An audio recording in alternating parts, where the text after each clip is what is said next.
I've been making videos for almost 6 months at this point, and for all that time, I have avoided making videos about creator drama, but today is the day that I retire that title.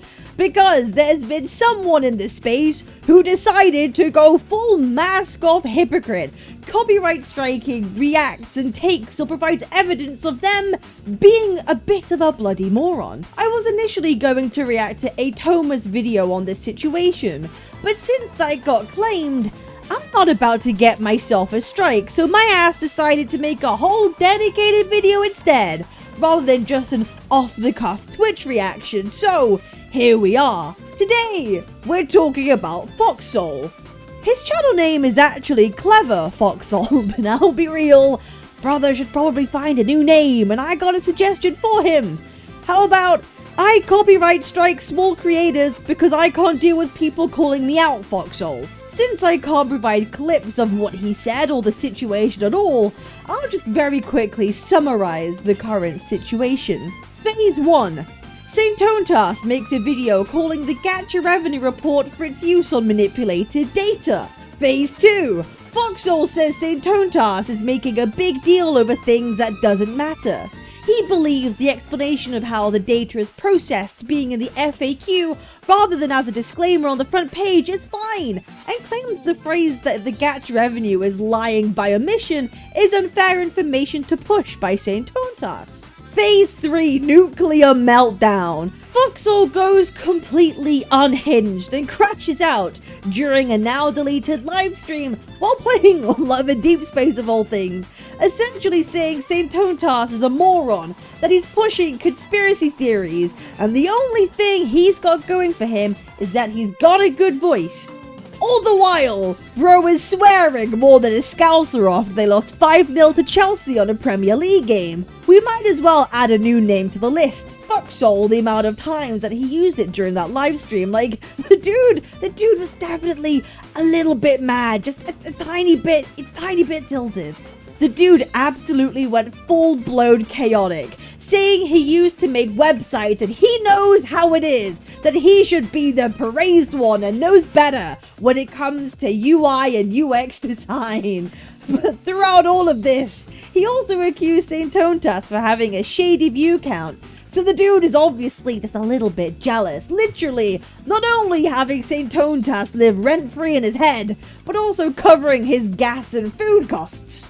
He also made the insane claim that if he wanted to get 15k views in a video, he'll just make one calling St. Tontas a moron. It's just that easy. But then the Muppet did just that and didn't even take all 5k views, so that's kind of how it is, I guess. Clearly, Clever Foxol needs to rescind his Mensa application after that stunning analysis and execution. Phase 4. Foxol makes a video saying he portrayed himself badly in his live stream and apologizes to St. Tontas for his over-the-top words. I'll give the dude a small bit of credit here, and he did make some valid points about toxic positivity. We should be showcasing the positives of War on their own without constantly having to compare it to Genshin all the time. I mean, this is something even I've said before. It's a way of making content that uses divisive language and is polarizing in nature, which will inevitably push for a more Kuro versus Hoyo narrative. I mean, I think we're all tired of the Kuro bot versus Hoyo shill comments, and I don't think videos that make comparisons like that really help.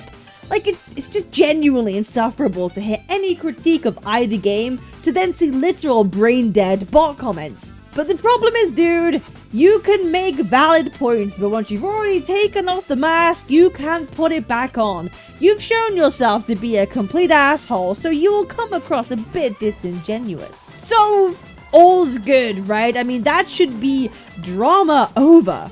Nope! Phase 5 then begins. Foxol does another live stream saying he's going to remove anybody's videos that reacts to his content, uses his footage in any way, shape or form, even if that content is completely fair use. It's important to know he didn't make this disclaimer anywhere else in his socials. He only said it in his live stream that in total had a couple hundred views after the upload. But right after he ended his live, he copyright struck Atoma. Now, Atoma is a content creator that makes commentary videos around topics in the gacha space, and well, he made one calling Foxol a moron for his takes on Saint Ontas. I actually really like Atoma. He seems like a good dude to me, and I've had nothing but positive interactions and conversations with him. So when someone in my circle I like gets unfairly slammed with potentially career-altering copyright strike claims, I'm not going to be neutral about it. But the number one way to make yourself public enemy number one in the content creator space is to copyright strike another creator without any warning or doing so completely unfairly. Bro tried to do a clean slate restart and fell at the first hurdle. Like, damn, that's like kind of brutal. Listen, dude, I know you think you're clever. I mean, that's why your AI avatar looks like it was twatted in the face by a bus. I mean, respectfully, bro's got a noggin the size of a Lexus LX grill.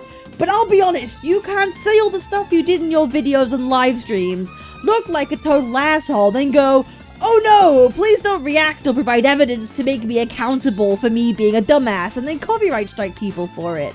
It doesn't work like that, and neither is that how fair use works either. If you were polite, respectable, and level-headed and politely asked others to either take down or not react to you in future, you could have absolutely done that and had a conversation about it.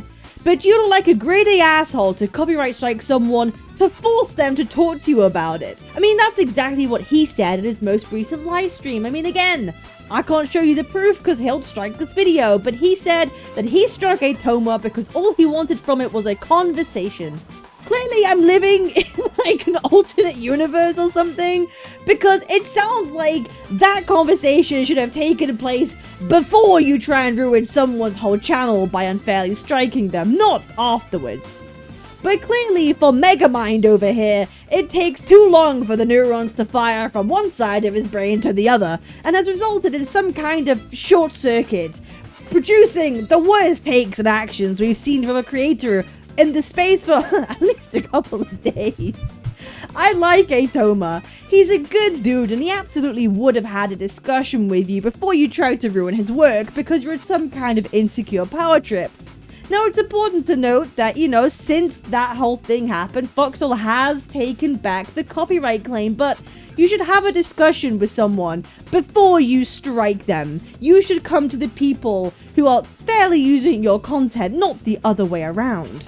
The dude thinks he's got Gojo's infinity and can't be held accountable or have people provide evidence for his words now that he put a bogus disclaimer in his work.